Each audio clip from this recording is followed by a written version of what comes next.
সংসদ ভবন, গণভবন ও প্রধানমন্ত্রীর কার্যালয়ের সামনে আজও হাজারো উৎসুক জনতার ভিড়। তবে সেনাবাহিনী এসব জাতীয় স্থাপনায় আর কাউকে ঢুকতে দিচ্ছে না।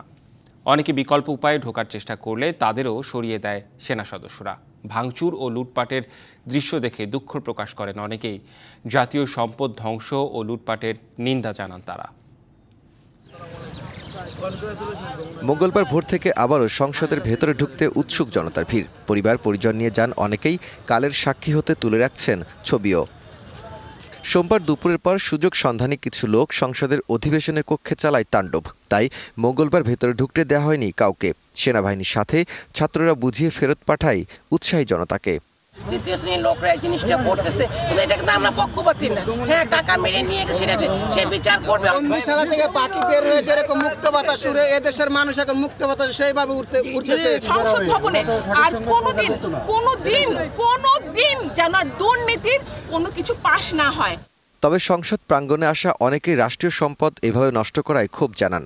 এটা একদম ঠিক না। আমাদের রাষ্ট্রীয় সম্পদ আমাদেরকেই রক্ষা করতে হবে, এবং যদি আমরা এটা নষ্ট করি তাহলে কিন্তু আমাদেরই ক্ষতি হবে এবং আমাদের টাকা দিয়ে আবার কিনতে হবে। আমি সংসদের পিছনে যখন গেটটা থামানোর চেষ্টা করছি তখন আমাদের উপর জনগণ চড়াও হয়েছে। নৈরাজ্যকে বন্ধ করার জন্য আজকে ছাত্র সমাজ আমরা সবাই একত্রিত হয়ে এক জায়গায় এসে আমরা দাঁড়িয়েছি। আমাদের করের টাকা, আমাদের ট্যাক্সের টাকা দিয়ে এগুলো আবার করতে হবে। আমরা চাই যাতে একটা শান্তি পরিস্থিতি আবার প্রতিষ্ঠিত হোক। এদিকে গণভবনের চারপাশে কড়া নিরাপত্তায় সেনাবাহিনী। ভিড় সামলাতে মাইকিং করছেন সেনা সদস্যরা, আছেন ছাত্ররাও। তারপরও দেয়াল টপকে ভেতরে ঢোকার চেষ্টা করেন অনেকেই। আপনারা গণভবন থেকে চলে যান, সবাই গণভবন এলাকা থেকে চলে যান। কালকে যখন এইখানে হামলা হয়, আমার মনে হয় না যে কোনো ছাত্র এখানে হামলা করছে। ভাঙচুরের দৃশ্য দেখে অনেকেই দুঃখ প্রকাশ করেন। এছাড়া জাতীয় সম্পদ ধ্বংস ও লুটপাটের নিন্দাও জানান তারা। সব খালি ভাঙচুর করছে, ভাঙচুর করার দরকার কি ছিল? ভাঙাচুরের একটা সিস্টেম আছে, দরকার কি ভাঙারে? রাষ্ট্রের সম্পদ রাষ্ট্রে থাকবে, সে গেছে চলে গেছে, শেষ।